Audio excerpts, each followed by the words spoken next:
I believe one of the things that we don't talk about as much as we should is ratios, or another word, strength level. And as we try and test coffee, I think it gets to the point to where we kind of figure out what our ideal ratio is. I started to make the coffees a little bit more weak, and I started to notice that I was understanding more so what I was tasting. This is what I'm tasting. This is what I like in coffee. Change the ratio. Go a little bit more extreme. Try to 1 to 12, 1 to 10 ratio on that side of it. Try to even open it up to 1 to 17, 1 to 16. Push past your comfort zone.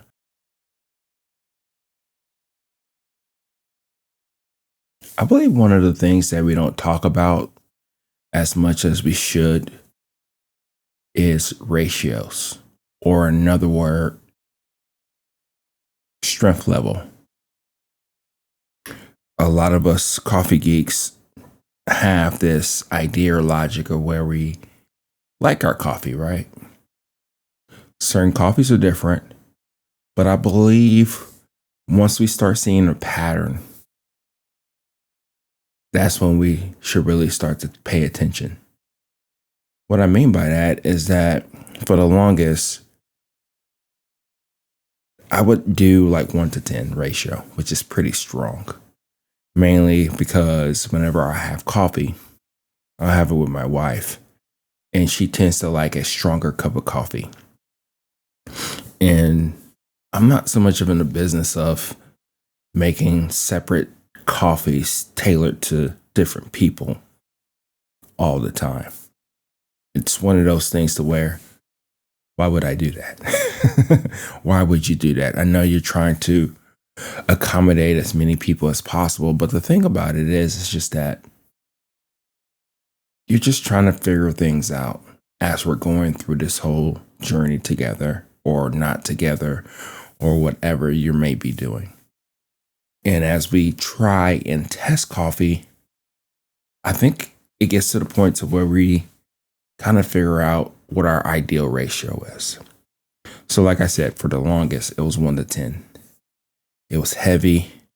It was hard to decipher what I was tasting, but it was still tasty, you know?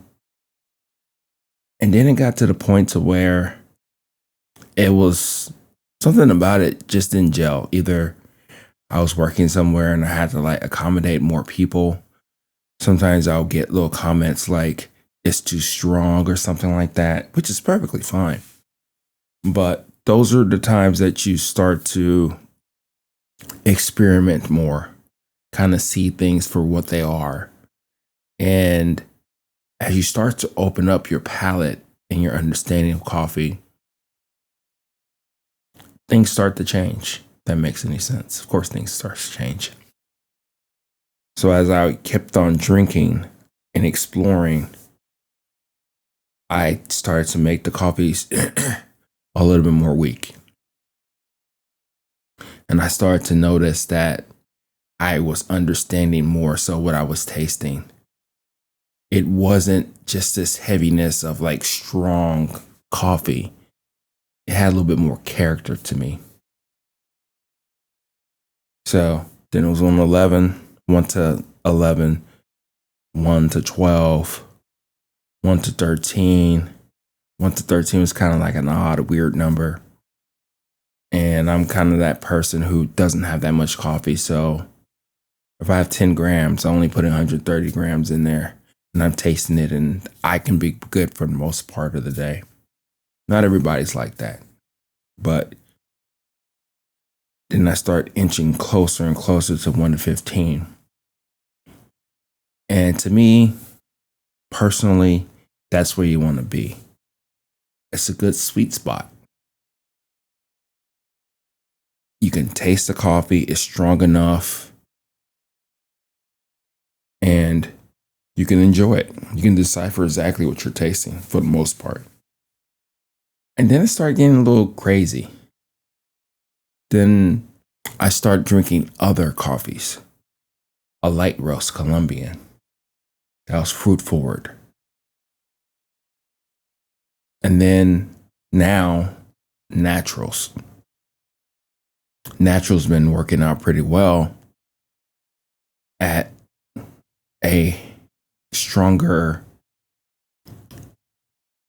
ratio. And then we have light roast and dark roast and everything in between. And then I started to wonder or enjoy coffee at those different ratios. For instance, for me, I like coffees for a darker roast. I can do 1 to 16, 1 to 15, 1 to 14, and all that stuff. But especially initially when you first drink the coffee, it could tend to get too excited, too in your face and all that stuff. But then it starts to mellow out. But I like my darker roast coffees at 1 to 16, 1 to 17 ratio. I believe it opens it up even more so. You can taste a little bit more of the balance of the sweetness and acidity. Yes, it does have it. If you don't believe me, try it. Try anybody's, I don't care. And that's kind of like my running thing with at least dark roast, the way I see it. Medium roast, most of the time it's 1 to 15. I like it there a little bit stronger because to me, that's more balance. Whenever I try 1 to 16, even 1 to 17 and 18, the taste is there, but it's faint. And it doesn't do much for me. And I'm like, wow, interesting stuff, right? How you can keep drinking coffee and you just start to explore and experience it for what it is. And then it gets to the point to where you're like, whoa, this is what I'm tasting. This is what I like in coffee. And I think that's the biggest kicker in all of this is that what do we like in coffee? Why do we like it? It goes back to that whole thing. Why do we like certain things? Is it coffee dependent? I'm sure it is from time to time. But in this case, in this situation, yeah, it matters. And when we know that it matters, we start to pay attention even more. And when you pay attention, then you can be more intentional with the process, the methodology, if that makes any sense. The way that you go about actually selecting or drinking your coffee. And I like to say conquer because every coffee is different. And sometimes you won't be able to conquer it as much as you think that you can.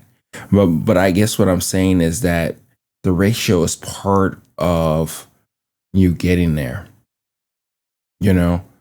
And then I think initially you're going to have to try different ratios. Like for me, I like a stronger cup and a lighter roast. I like a 1 to 13, 1 to 14 ratio, sometimes even 1 to 10. And then I'll probably like dial it in with a little bit more water. But lately, what I've been doing with lighter roast is that I've been brewing the cups at 1 to 17 ratio, 1 to 18, and then just extracting them even more so. Because I think that brings out even more complexity and wonderness and acidity, because that's what light roast does for you. So I guess what I'm saying here is that once we start to understand our coffees, the brew ratios, then we can, so to speak, start to enjoy that coffee, experience that coffee for what it is. You can go ahead and just have a ratio that you go to all the time. But I guess the biggest thing is that you have to figure that out for yourself. Sometimes when I make coffee for other people, they're like, damn, that's weak, which is perfectly fine. I'm not here to tell you what to taste. I'm not here to tell you this is the ratio that you're supposed to use. All I'm really saying here is that you need to figure that out for yourself. There's so many indicators here and there for you when you drink your cup of coffee, when you enjoy it, when you don't enjoy it, things that you do like about it, things that you don't like about it. And then once we get closer to understanding that, more than half the battle is done, because it's just building up a routine, building up a system that's repeatable. Because it's kind of cool to not necessarily know the roast degree. Somebody may tell you whatever is on the bag, but we fuck up all the time as roasters. Sometimes it's a light roast, you know. We say it's a light roast, but it's more like a medium roast. But it doesn't matter. We have that bag in front of us. And when we have that bag in front of us, we're just sitting there and we're contemplating and we're like, okay, how are we going to actually make this cup of coffee? Let's try our go-to ratio of 1 to 15. Let's taste it. Does it taste like something that you think that you would like to go on this journey with? Change the ratio. Go a little bit more extreme. Try the 1 to 12, 1 to 10 ratio on that side of it. Try to even open it up to 1 to 17, 1 to 16. Push past your comfort zone. And then once you find that sweet spot for that coffee with the ratios, you can do this with a scale or a scoop. It doesn't matter. You can figure that out. But once you figure that out, then you can go on to the other things. Like which paper you want to use, why you want to use it, why that's critical for you. What is this coffee telling you? And then when you get closer to understanding that, then that's where you can really start to enjoy that coffee for what it is. So yeah, this is me just talking about how important it is to know your coffee, to know your ratio, and why it's important. Because at the end of the day, if you don't like what you're drinking, then why are you drinking it? That can mean coffee itself. That can mean any beverage whatsoever. Because all we're trying to do here is to turn this water, mix it with some beans at the right ratio, magical. As much as we can, as much as we understand the things that we're trying to do. So let me know what you think. What's your go-to ratio? Do you have different ratios for different coffees and all that stuff? Different roast degrees, if you like to play around with that, or are you strictly a lightly roasted person? But do you have different recipes? Is it dependent on how the temperature of the water? There's so many variables, but at the end of the day, there is going to be some type of routine, some type of consistency of what you like and what you don't like. Once you open up your eyes to that a little bit more, you're going to be in a better shape. So this is OK to Everyday Beans signing off. I'll talk to you later. Bye.